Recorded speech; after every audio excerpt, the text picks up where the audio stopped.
Hey, what up, anime fans? I am back with another video. It's been a while. I'm sorry it's been a bit. Well, mostly because I have been doing a lot of premiere reviews. I tried to watch Freewa the other day, but I just couldn't continue. Not because it's bad. I just was bored. I hate to say it, but I didn't hate Freewa, don't get me wrong, but I don't know why. Just watching the episodes together instead of weekly. Yeah, that's that kind of did not work for me. It's not because it's episodic either. I don't know what it is. I was just bored. I'm sorry to say it. I really did want to get into it. I like the characters. I like the story idea. If we want to really learn to make connections, learn more about humans. As she makes more connections about the story. In Flint and Stark, traveling with her. Like, it's a great series. That's great. I just couldn't continue watching. I don't understand why. Why did I find it boring? I really want to get into it. I love the idea. I really enjoyed the first episode. Not because it doesn't have action. Is it because I'm not... I don't know. Maybe because of this stuff. I prefer battle manga more. At least manga of action. I really don't know why. I can appreciate episode stories like rom-com manga, but I just can't with. I don't know. I just really don't know. I'm sorry. Anyway, well, for the next 2 weeks, I do have some plans. For the next 2 weeks. Well, for this next couple of days and the following week, to watch every part of JoJo before to release around the time Part 7 comes out. Now, at time of recording this, I will review parts 1 and 2 months back. Ugh. God. So now I'm reviewing parts 3 to 6. But unlike my normal reviews, this is going to be structured slightly different with some of them. Past part 3. Since parts 4 and 5 have 39 episodes and part 6 has 38. So, I'm not going to be able to watch them all at once, sadly. I'm going to watch them and take breaks in between. Like for part 1, I'm just going to for now, I'm just going to get to about against Akira and Toshi. You know, Josuke versus Akira. We'll also finish up the manga. I'm on the Shigechi portion of the story now when he's introduced. Basically, the Harvest arc. For part 5. Oh, part 4 may still arrive in either 1 or 2 parts. We'll stop once or twice. Because after I may go up to the first battle against Yoshikage Kira before he takes another identity. And, well, maybe. It depends how many episodes there are. The Kira Toshi battle is 12 episodes long. Goes up to episode 12. Not about so. Josuke beats Toshi in episode 12. There's also when Josuke comes back to the story. Comes back to the series. Now older.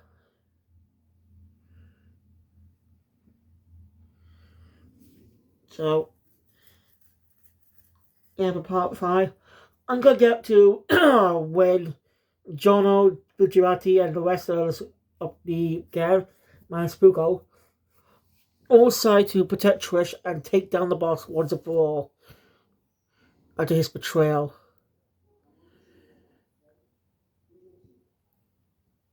And that's over 20 episodes. So, yeah. Again, I don't...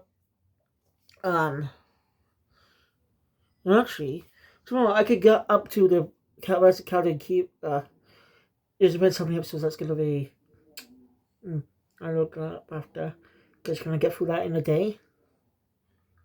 Well, slow motion, that one's more obvious. We would watch every episode through the batches that are released in. He's watching for the batches where it released. And for start, this is going to be the first JoJo series I watch when it first comes out.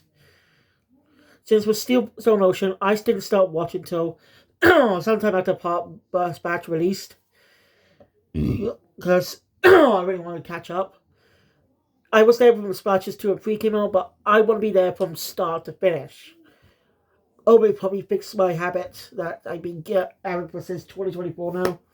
Fix it for 2026, hopefully. So, look forward to that.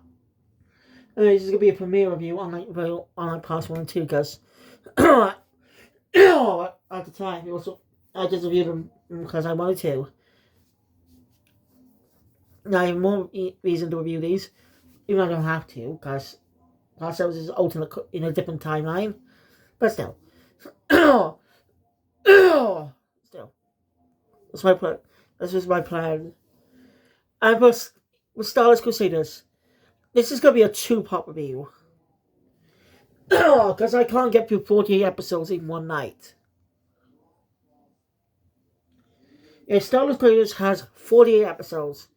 2 24-episode seasons released in. The second batch is called the Egypt arc. So that's what my review. That's what I'm going to be doing next time.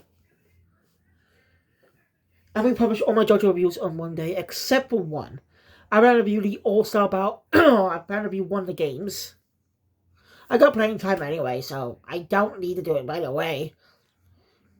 If I take at least a break a bit in between, and I'll be fine.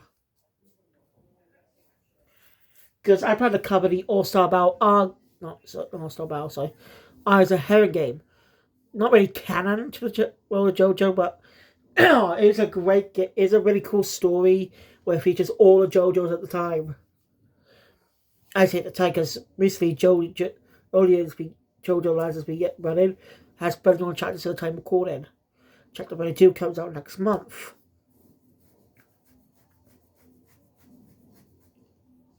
Looking forward to that. And we probably will get it while it's still running in Japan. I bet we get English translation while it still runs in Japan. While it still has its Ultra Drop run. We don't know yet, though. Because currently we're still on the Steel Ball Run manga in English being translated. So JoJo's not yet been started translation, so we have to wait for that. And currently, you can officially read 36 chapters on the Shonen Jump app. I better cover a few of those chapters tonight before going to bed. I'm planning to do that after every JoJo review. That's my plan. Of course, I review Eyes of Heavens in between parts 3 and 4. So, basically, I'll be reviewing that on Wednesday. That means I may take a break on the weekend and start parts 5 and 6 on the following week. That way I can take a break, enough time to catch up on other things. Since the last time I was on a break this week, so last week. So, this week is the last week of 2025. Yeah, today is Monday, right? Monday, December 29th.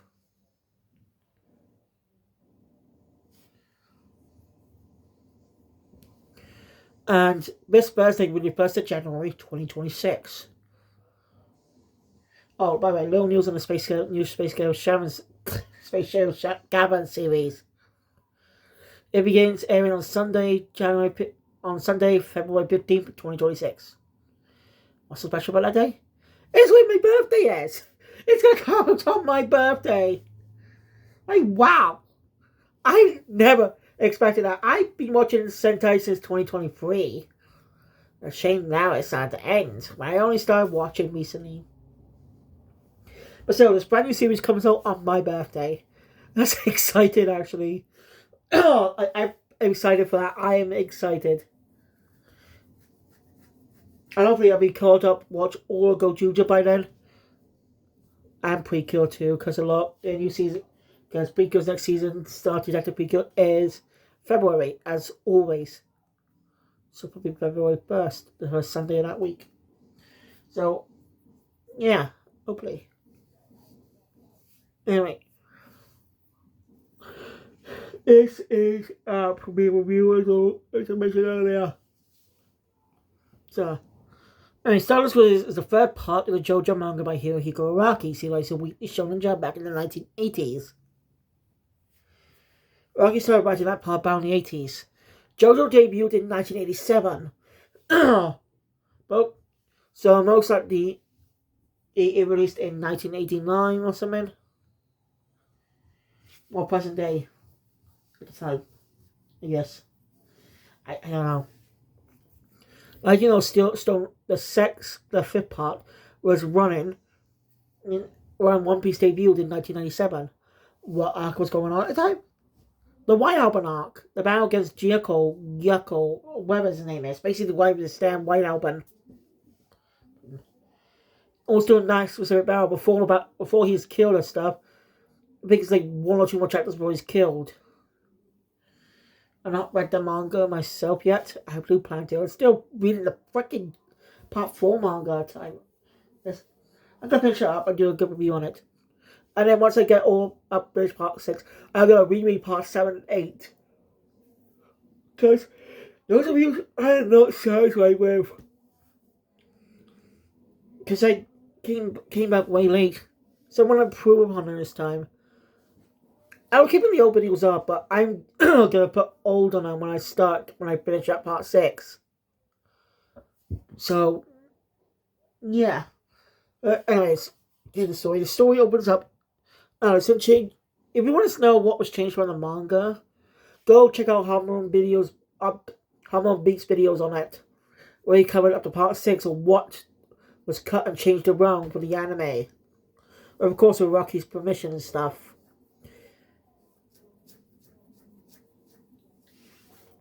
Oh, they're busy. It's smart for the authors to have some type of role in the new adaptations of their works, since the previous adaptation fails. One of the reasons Champion 2021 failed is because they weren't faithful to the manga. I think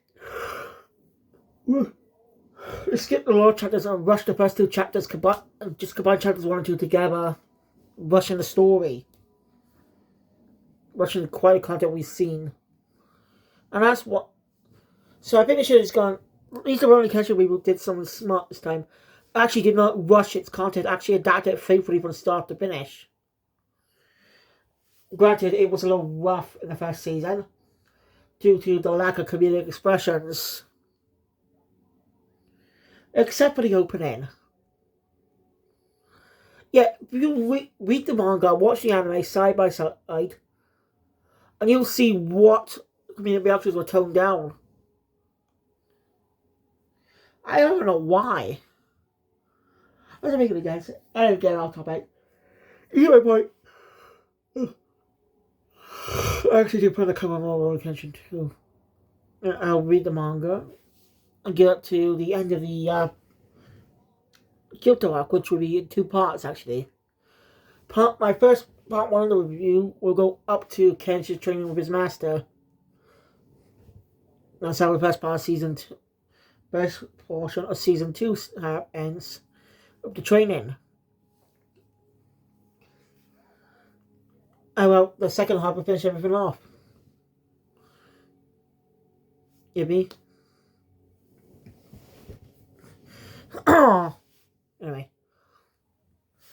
So the story opens up in 1984.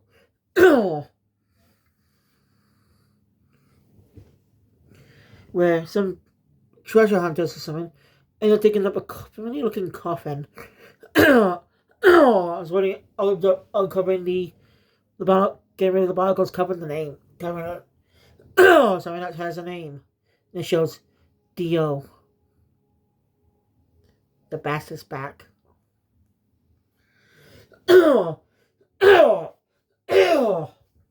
Sorry. It's a little detail that night was coming soon. So, yeah, we can see what happened.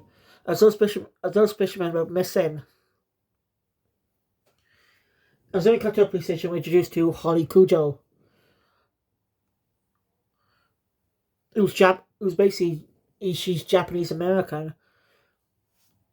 Well, she's from English descent. She's lived in Japan for 20 years now. So since she goes in her 30s, because she's here because her son Jotaro is in prison. She's worried. A little detail, I like this little thing, is that when Holly's speaking about Jotaro, it's more pleasant images of him, including an adult but older version that's more polite and stuff. But when we reach Jotaro, basically says, "Piss off, you bitch," or something like that. Yeah. They go with the contrast, and you can see the art style slightly changed now. A little more lines and more bigger details. Now,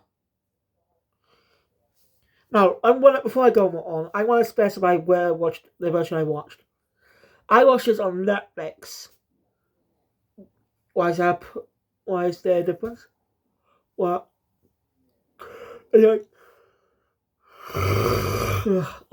so, not really different. There is a difference. Kind of. Let me explain. The version on Netflix is the TV broadcast version. So. Well, the TV broadcast version is slightly different from the home media release, the Blu-ray version. You see, the Netflix basically the TV broadcast did some slight censorship on the gore. Even says it sees a Jotaro smoking.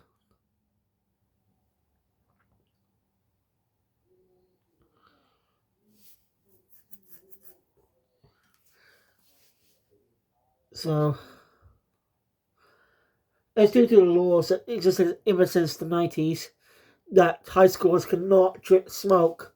Minors not allowed to smoke and stuff, so they can't be depicted that. And it's why Yusuke Cigarette from the manga was not adapted into the 90s anime.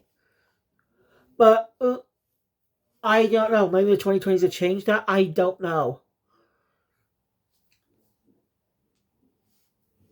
Maybe they're making a lollipop. I know. I couldn't resist the One Piece jab. I just saying. It's it's a little weird that Netflix version has TV broadcast version for the TV broadcast, not the uncensored Blu-ray release. Well, some of the girls were still technically censored, but the more toned down from the manga because TV broadcast standards and stuff. That's fine. They bug me. I just kind of wish I don't know why Netflix has that version when there are literally other versions out there. Literally Blu-ray. I have the Blu-ray myself of part 3. My only issue is that parts 4 and 5 are not available here. Yeah, I'm not kidding. For some reason, after part 3, the releases stopped. They stopped releasing JoJo here. Yeah, for the longest time, we never had parts 4 and 5 on Netflix. I went until not a few months ago. That way people can watch all JoJo.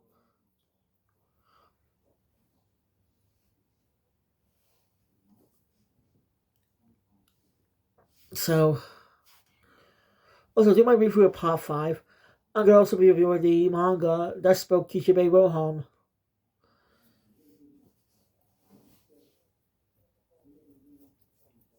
I can read that anytime anyway.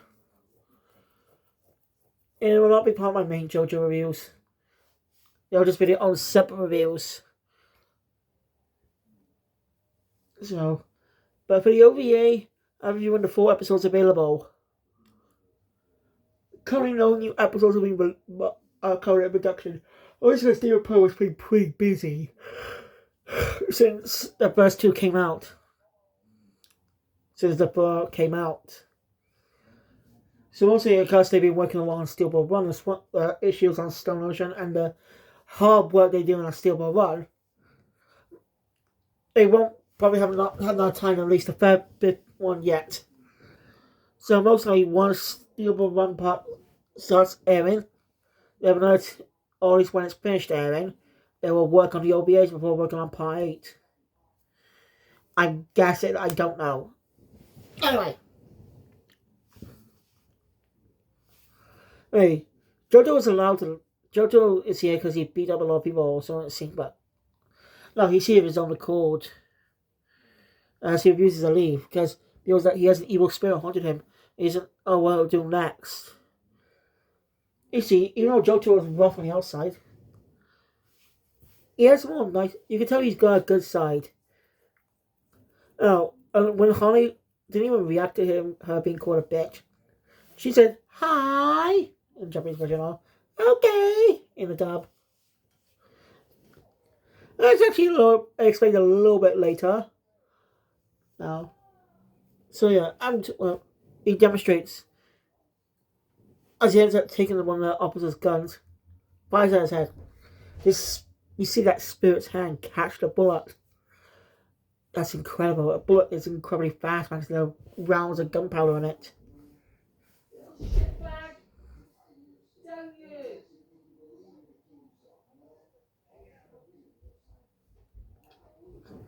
Anyway, so I'm saying this, Holly basically asked me help on.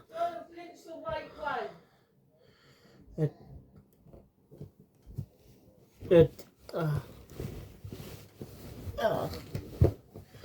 shit. Anyway, Holly calls for help on her dear old papa, who was revealed to be a familiar face. Kind of. Well, familiar face to us in a way, because basically she meets her brother's Joseph Joestar. Tag is a part 2. A little detail is he looks just like JoJo, but so slight different lines and a beard, and his grey hair. But he does look like JoJo. Proves that Joestar bloodline always looks like him, like how Joseph looked like Jonathan.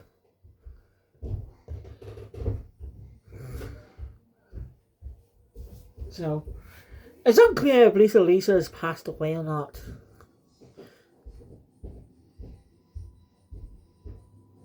Like, it's been 50 years since the end of part 2. And yet, she is nowhere to be seen. So, I'm assuming she's dead, but she's never really brought up throughout the entirety of the part. We get a brief cameo of Harmon, but, yeah. Being a bit. I don't understand what's going on.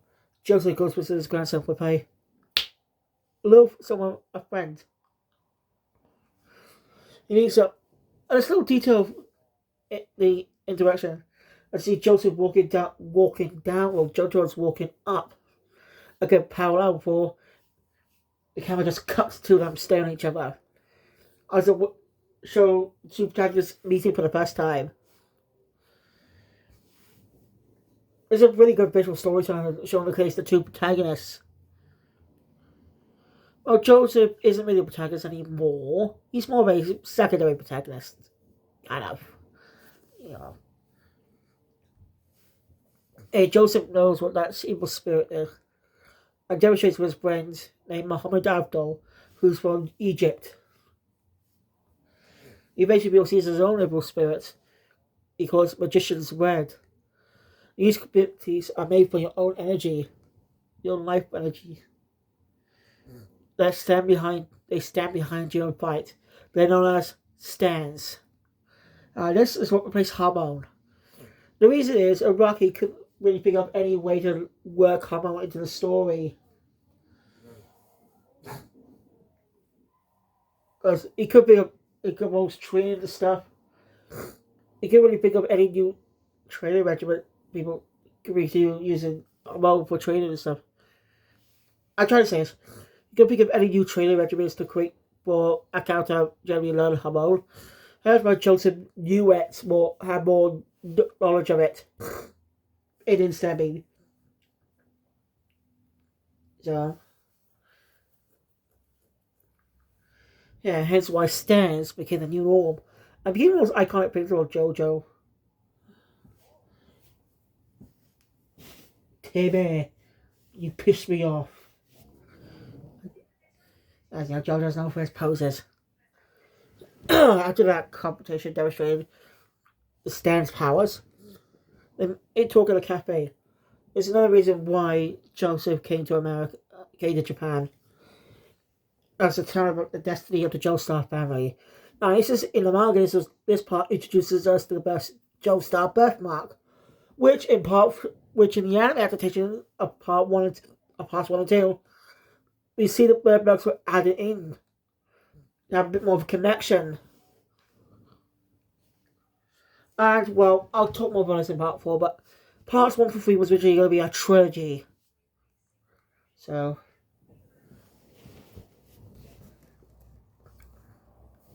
But there just needs to be something against the evil incarnate known as Dio. I like this little detail. As when we haven't cut to Dio, his face is blacked out, covered in shadow. But we, the owners, know who Dio is. It's those who've seen part 1. But this is a good idea in a way that worked. This is actually stressed by one of Rocky's editors at the time. It works for introducing new audience to this character, this little world. Like, we introduced the stands, but I know Joseph's past is not really elaborate on much. It's like a fresh entry for newcomers, like Zara. So, yeah, Dio was brought to die over 100 years ago. But he ended up surviving. Because after Jonathan's death, so we ended up finding out that after Jonathan died, Dio took over his body like he had wanted all those years ago that day. Jonathan's fate was pretty sad. He would have lived happily ever after with Rena. But sadly, because of Dio, he never got that chance to live happily ever after her. A tragedy. He's the only JoJo protagonist to actually die. In their part, I mean, technically. Like, he's the only protagonist to die in the part. Since Johnny did die in part 8. Johnny did die, but that was in part 8. It was a bit early on after the Born This Way arc.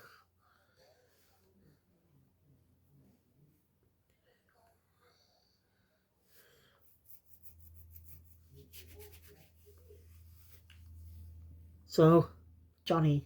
So, yeah. Now, I don't know how old Josuke will be now. Since part 9 takes place in 2020s in Hawaii. So, maybe there'll be a mission where they had to go to Japan. Morio. When they end up in Morio and encounter Josuke. I'm guessing, I don't know, since Rohan appears in part 9. I know it's not the Rohan that from the post-Stone Ocean timeline of Kispe Rohan. No, this is a completely different Rohan. Yeah, never mind. So yeah, the mission is to track down and kill Dio once and for all. Joseph reveals he has a stand called Hermit Purple.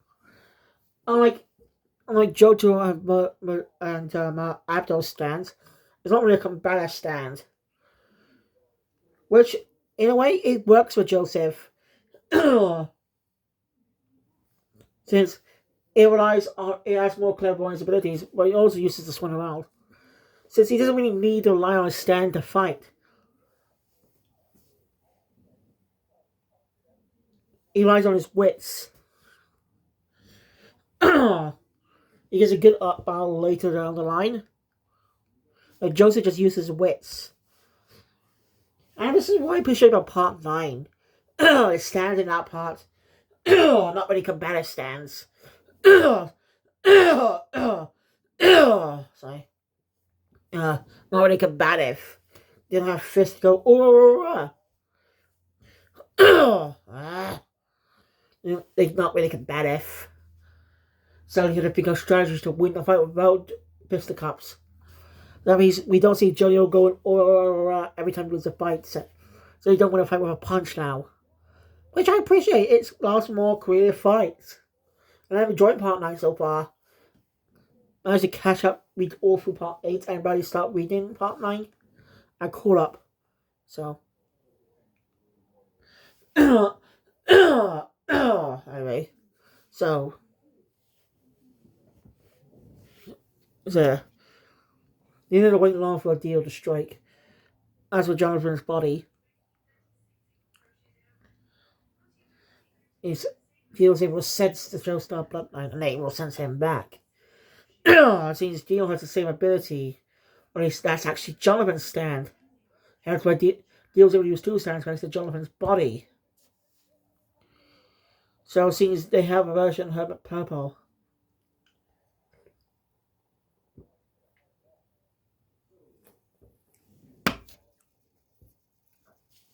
Yeah.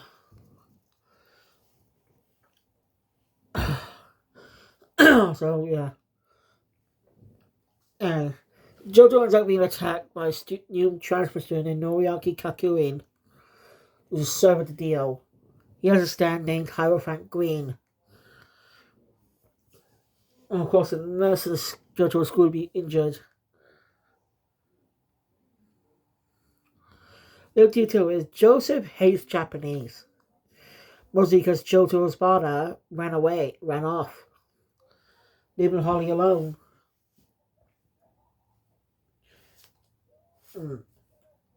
I can understand that. He loves his daughter.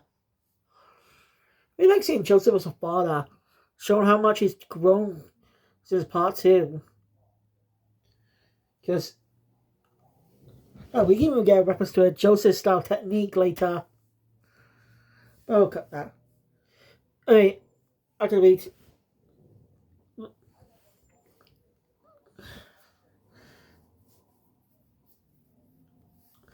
Jojo takes Kakuin back to his house.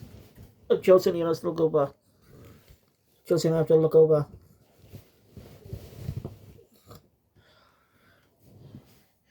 Well, this is where we get like Holly that. Jojo may put on a facade like that. But she can tell deep down he's a good person, kind and caring.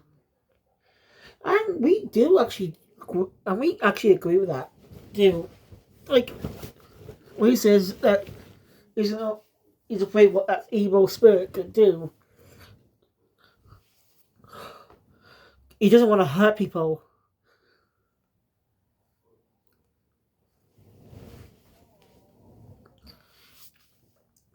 I wish we saw JoJo's life at school a little more, but oh well. He's the youngest JoJo protagonist to date. At the time, that is. Is again. I think. Hold on. Fucking shit. Right. What was I saying? Yes. Anyway. It turns out Kakuin is being controlled by something called a flashbud. It's a power deal. Thanks to JoJo's stand, they managed to break out. Hey, so Kakuin can rest for the night. Everyone's enjoys. Next thing no things will change. Holly ends up born ill. As real, she has a stand too. Of course, unlike Jotaro or Joseph, she has no fighting spirit. So the stand is killing her.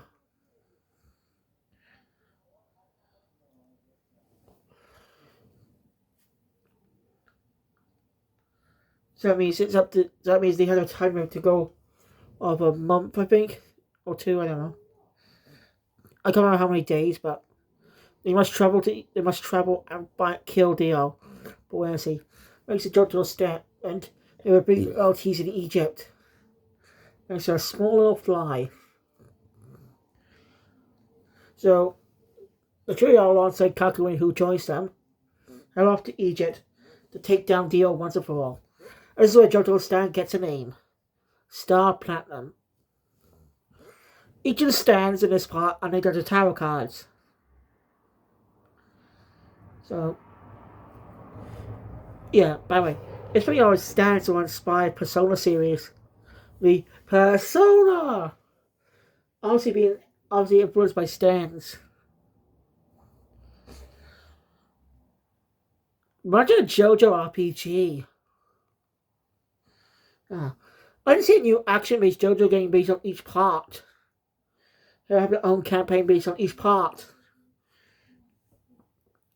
That'd be so cool to fight through each part with all the main characters. That'd be so cool. Like, all we got lately for JoJo games is just a fighting game. I get JoJo's an action thing, but it's just a fighter. We've been getting so many fighting games based on JoJo. I'm wrong with that, but I don't know. I kind of wish they did something different. Like, I don't know, make a JoJo beat RPG. That'd be so. I think that'd be pretty cool. Like, say, a JoJo's, like, make it like the Persona series, where they can do normal attacks or attacks with their stands. So like the Persona series in a way, it'd be a good roundabout way. A turn-based, inspired Persona, just more about the older Persona games, like Persona 1 and Persona 2. Not the current Persona games since Persona 3. Not saying they're bad. I like those. I never played Persona 1 or Persona 2. I don't have a PSP. And even if I did, the games are fucking expensive or out of stock. So it's really hard to purchase any. Sure, I could try eBay, but it'd be expensive there too, I betcha. So unless Atlas decides to release the PSP ports onto modern consoles. Surprised they haven't yet, actually. There's not really cards either. Persona 3 Portable was ported to the modern consoles as well. I just couldn't continue playing that one because it's style. Not really my thing. Anyway, JoJo. Okay. They counted anyway on the plane. They counted my first stand now. Against the stand Tower Grey, shaped like a fly. Much TK was using, but the plane ends up crashing. Luckily, people survived. But it forces a force of the head to Hong Kong. When he come across another opponent, named Jean-Pierre Polnareff. Basically, Atto fights him. It's one of his best fights. It's one of his really good. It's one of the best fights he's ever been in. I say the best. And that's not really a contender either. I'll get into my reasons a little bit later. Okay, Polnareff's defeated. He's also on the draw for Flashback. Move it. It also been his backstory after that. As he's searching for a man with two right hands. Two right hands, I think. Sorry. Yeah, at least once. Seems to be a stand user too. Why is Polnareff after him? Because he killed his sister, Sherry.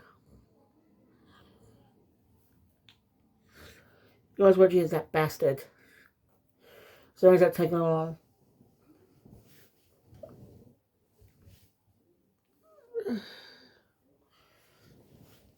I'm not. When the trouble should end up in another stand battle against High Blue Moon, I think it's called. Those are me, a runaway girl named Anne. No, Brookie actually wanted the character to be part of the story. But I'll get to that a little bit later. They would take care of that. They encounter another stand. They encounter a stand strength. It's user, an orangutan. This is the first showcase of animal stand users. That's a bit important later on in the part. So yeah, it's a very interesting battle. Because Anne has no clue what's going on. She's only tagging on to Singapore.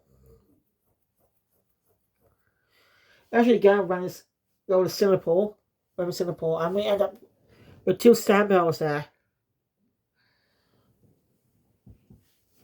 One is against the Ebony Devil.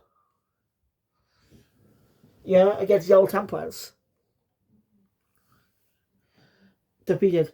Oh, Yellow Templars might have a nice little reference to Joseph's little thing he has. When times of battles are tough, there's only one thing he could do. Run away! I do like that little reference to one of Joseph's iconic things. It may seem cowardly, but it's more honorable, as Joseph's doing it to lure the villain away to protect civilians. That's just who he is. After that, you say goodbye to Anne for now. She comes back a little bit later for a part in a stand battle, even though she doesn't do anything, I mean. And you have running in India, where they counter two other stand users. The one behind the one emperor user holds his stand. Well, emperor. Shaped like a gun. So, yeah. Another. And the headman stand, used by a man named JoJo's, who is the man pulling us after they got that info from Yellow Templars' user. I won't be going over every stand now, because each of them is good now, like, I just go to the more story important ones like this one here. Problem does she come whatever. Goes reckless as afterwards again getting hurt and dies. Sorry, Paul regrets, but how can we snatch him out of it? Oh no, because he's literally blind to separate from the group because he wanted to avenge his sister. No care deal. They had the match to beat Jagar, but whole horse escapes. The slave bastard. But of course, they end up with a nice stand battle with the Empress, who actually, since whole horse wasn't aware that one of his clunky girls was actually one of the stand users working for Dio. And that's a Josephine battle where not like the other stand battles where it involves combat and stuff. It's more about strategy, which is one of my favorite stand battles because of that. It doesn't use the typical fighting, punch a stand to beat it every time once its weakness is figured out. Instead, it's all about strategy. Joseph using his wits once again. He remembers to your next word is something he hasn't used since part 2. It is really clever. This is one of my favorite stand battles, isn't it? I couldn't appreciate more tactical battles in stand, but in JoJo, in JoJo, thanks to part 9. So yeah, Ato's dead. There were only 4 of them left. As the journey continues, anyway, at the Empress fight, they go off stand battle to stand battle. But they do run into Anne again during the Wheel of Fortune story battle. But she leaves after. Rocky wanted her to stay, but couldn't think of an actual way to keep her in the story since she's not a stand user, it's going to be really tough to write her into stories where she can't fight. You guys understand? So he's improved a lot since then, and now is able to. And he comes to add a new character to the story. He makes him a stand user. Because this was part 3 when stands were introduced, so of course you can forgive him for that. It's a real shame, but I understand Araki. So also, a YouTuber named Matt, I think, did a video about Hirohiko Araki. So I recommend you check it out if you can find it. Now, he's one of the rare manga that actually meet Osamu Tezuka. Not joking. At one of the Tezuka Awards in the 1980s, he actually met Tezuka. He even had an interview with Sam Raimi. Yeah, Sam Raimi wasn't just known for Spider-Man. He was also known for his horror films. And Araki was definitely inspired by horror. So anyway, Araki. Sorry. After that. Yes, another important step now happens. The death, where the justice ability, the justice stand, used by Enyaba, the mother of Sir Guile. I'm going to mention J. Guile's name was changed to Centerfold. I don't know why. I reckon likes to make a long. This becomes more common in parts 4 onwards, where stands are named after music. So, yeah.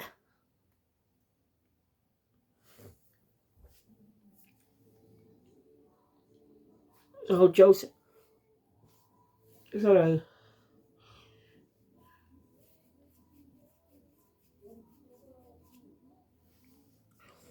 Joseph. Not Joseph. Hey, they deal with Yaba. It's a really creative arc, and Lucky initially intended for Whole. Obviously, wanted to see if Whole also work part of the group. As like Whole Horse tried to warn Polnareff about the Justice Stand's ability about Enyaba. And well, I can see it, but it didn't work out. But okay, we're going to see Whole Horse as an ally later down the line. She's not in the main series. I mean, well, isn't a spin-off set before part 4? Like just a bit before part 4 even began. The Whole Horse has become the Morion. It's teamed up with Josuke Higashigata and the sister cousin of Noriaki Kakurin. But that's a spoiler. I'm not going to say anything until I review on the next one. So, I mean, to meet Enyaba and Whole Horse escapes.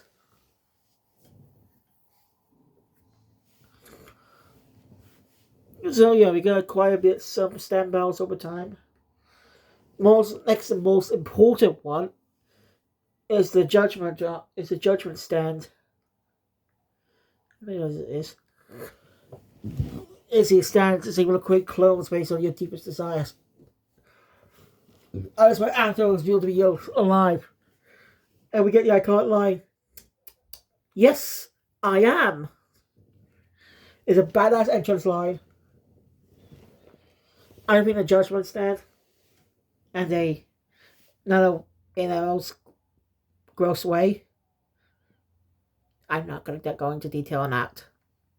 Just leave it. Just go watch it or read the manga. This is one of those ridiculous moves I hate. A lot of people hate. Happens. So it turns out Joseph, Jojo, and Kakui knew he was alive, and did not tell Polnareff, who blamed himself for his friend's death. Yeah, that's hated for a lot of reasons. After that whole crap's out of the way, they go on a sub, and not being attacked by an Erstad, High Priestess. He managed to defeat her. She even gets a design in one of the JoJo arcade in a JoJo game, Heritage of the Future. Sure, go look it up. His original design designed by Rocky himself. So, yeah. You also get appearance on Susie Q. Obviously losing her accent. Like Joseph, at least in her dub. Because it has been 50 years, they lived in America for so long. So. But the Ghana finally made Egypt. But little did they know there's more threats awaiting them. 9 more people, 9 more threats. And it ends with a tease of a new character introducing in the second half. And that was the first half of Stardust Crusaders. At least season 1 of Stardust Crusaders. So, yeah, next time will be the Egypt arc. So, yeah, if you guys want to enjoy my content, please want to see more Scratch on the with the always Future. Want to see my reviews on the full story? Go check out my review on the Part 3 manga on my manga channel. I'll also my reviews on the Part 9 manga if you're interested. So, yeah, thank you. I'll see you guys next time. Well, I'll see you guys next time because premiere videos, you know what I mean. Kill Phoenix out.